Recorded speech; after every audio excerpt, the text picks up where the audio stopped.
Hi everybody, welcome back to Physics 142. It's another week, Physics 142 online, and so we're gonna keep plugging through, keep learning what we can. I want to encourage everybody to please take advantage of any help sessions, office hours. If you have any questions, please reach out to me.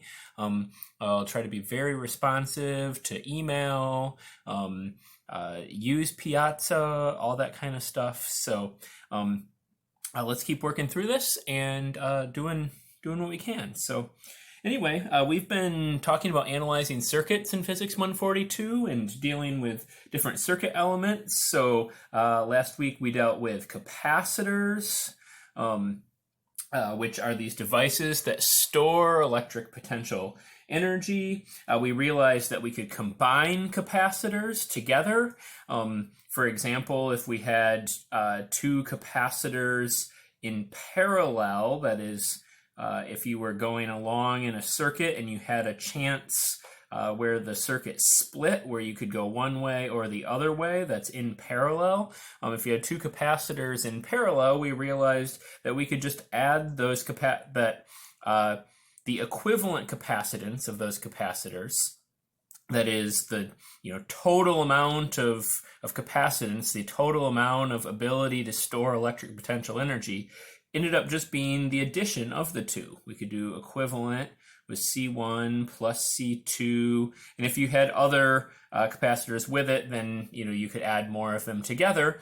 And when we added them, when we put capacitors together, what we said in series, we realized we got a different formula.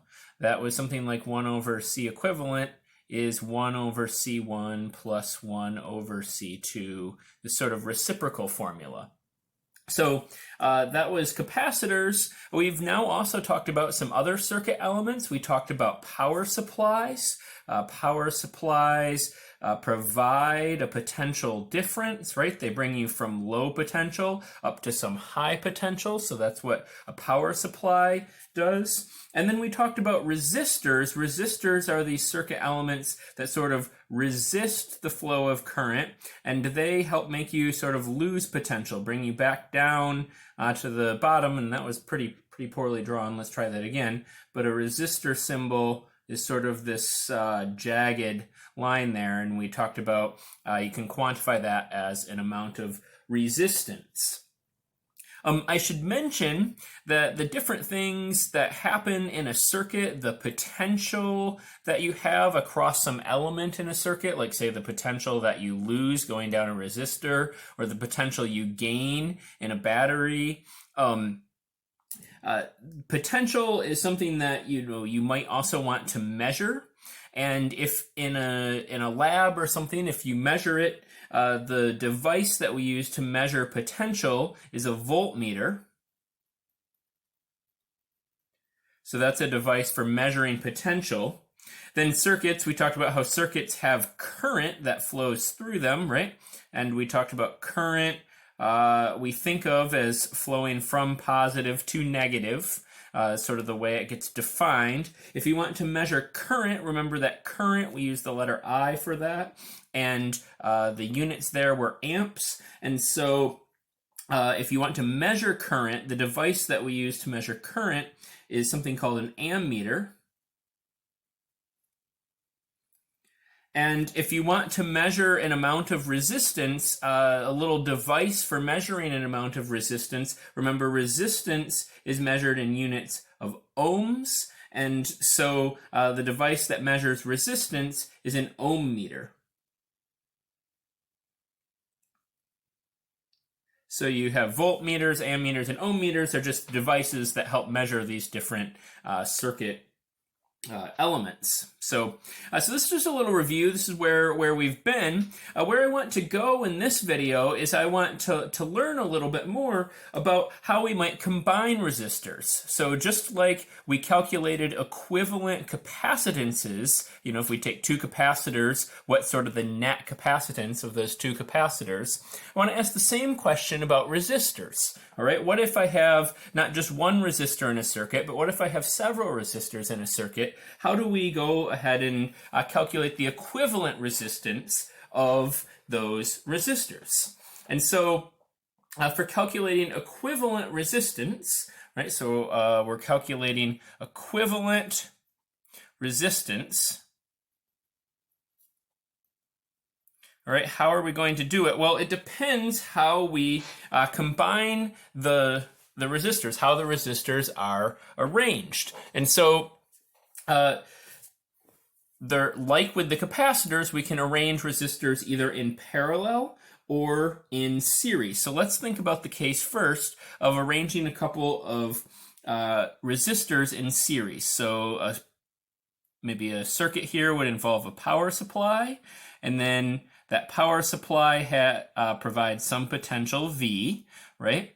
And then you go around in the circuit, and eventually we'll encounter not just one resistor, right? Maybe that has resistance R1, but maybe two resistors. So here's resistor R2, and you could imagine, maybe we could even have more. Maybe we could have a third resistor, R3, right? Any number of them, and they're all in series because you don't have any choice. If you're following the wire, you have to hit all of them, and so that's the sort of what we mean by in series, all right? So here's our circuit with three resistors in series, and if we want to think about what is sort of the equivalent resistance of all of these resistors, right? All of them acting together. How does that work?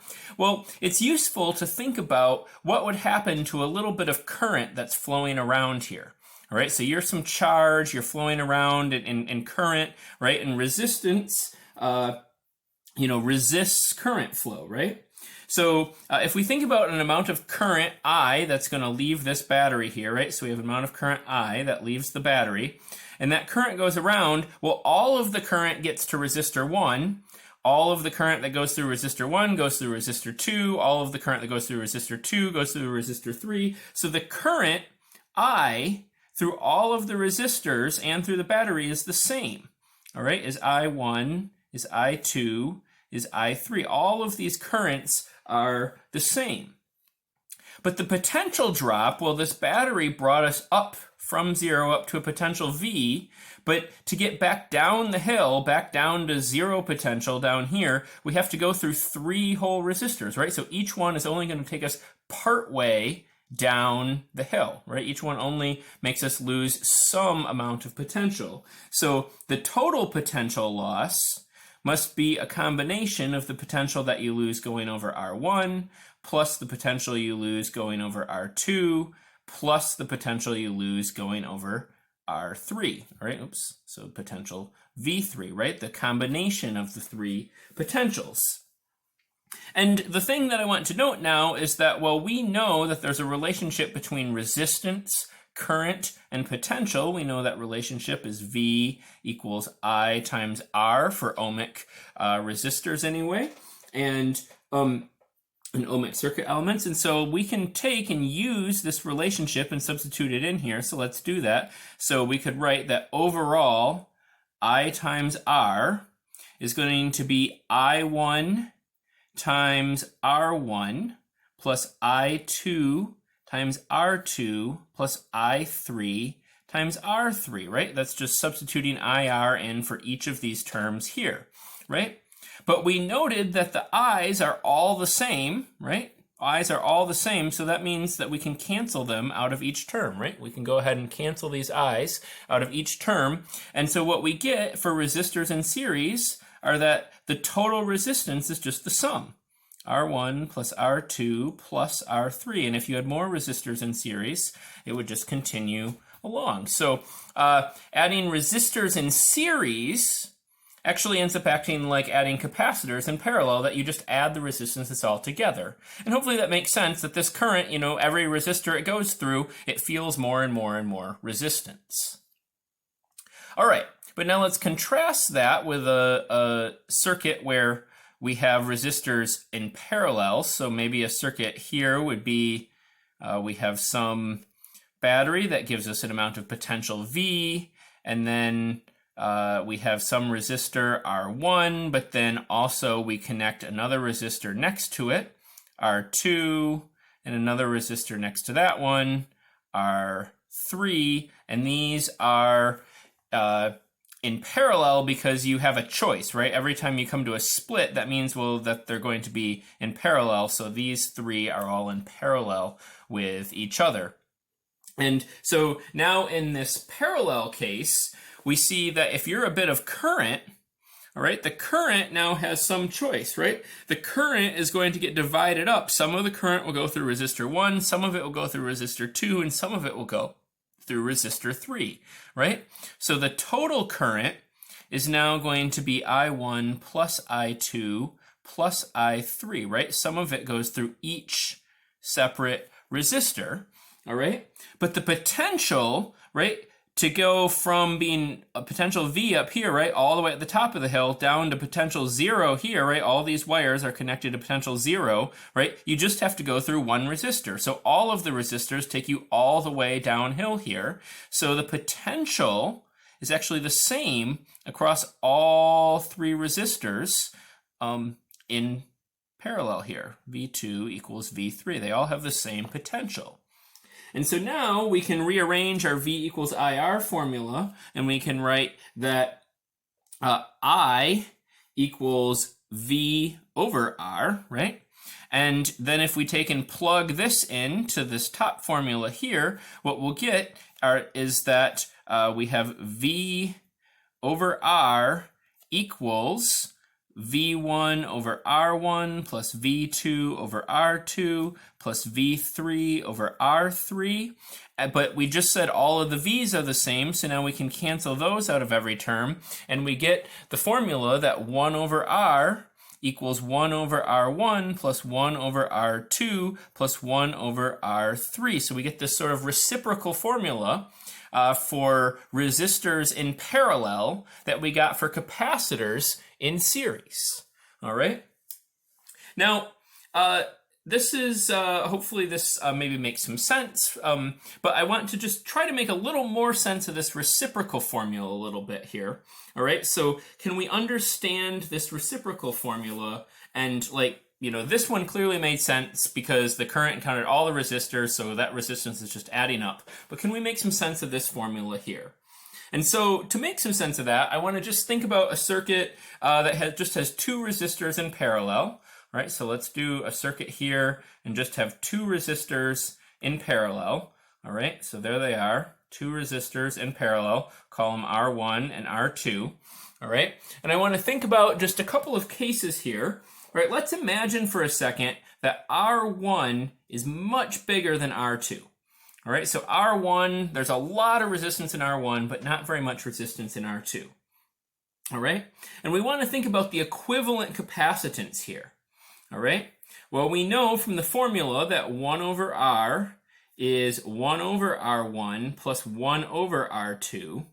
And if R1 is much bigger than R2, we can say it's essentially, you know, R1 is close to infinity, right? Let's just take it to be really, really large. So R1 is close to infinity. And so if you have 1 divided by a large number, well, that's going to be really small, right? So this term is very close to 0 because R1 is really big, right? If R1 is really big, that makes this term very close to 0. So we would say 1 over REQ is approximately 1 over R2, right? Or REQ is approximately R2, all right? So in the case of R1 being much bigger, the equivalent resistance is essentially just R2.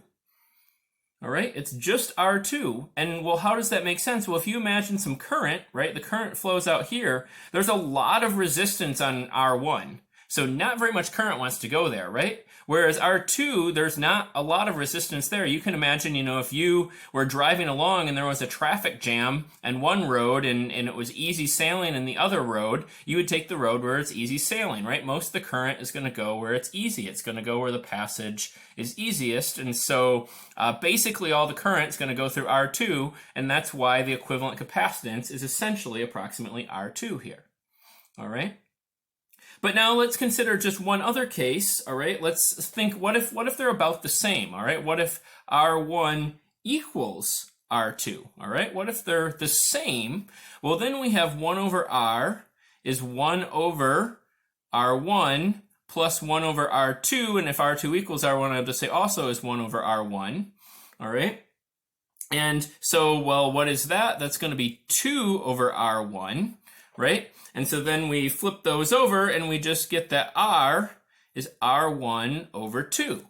All right, so here the equivalent resistance is half of the individual resistance. And hopefully that makes sense because about half the current's going here, about half the current's going here, right? And so the sort of equivalent resistance is like, well, you know, it's sort of a little bit easier because half the current's going here, half of it's going here, so it has a little easier time getting through, all right? And this is actually the most that the resistance could possibly be, even having 2 resistors in parallel, because when you put these resistors in parallel, in general, the current has more options. It's easier for it to get through than if you just had 1 resistor to begin with. So hopefully this helps us make just a little bit more sense of this reciprocal formula here and gives us an understanding of how we can combine resistors. I'll do another example of this in the next video.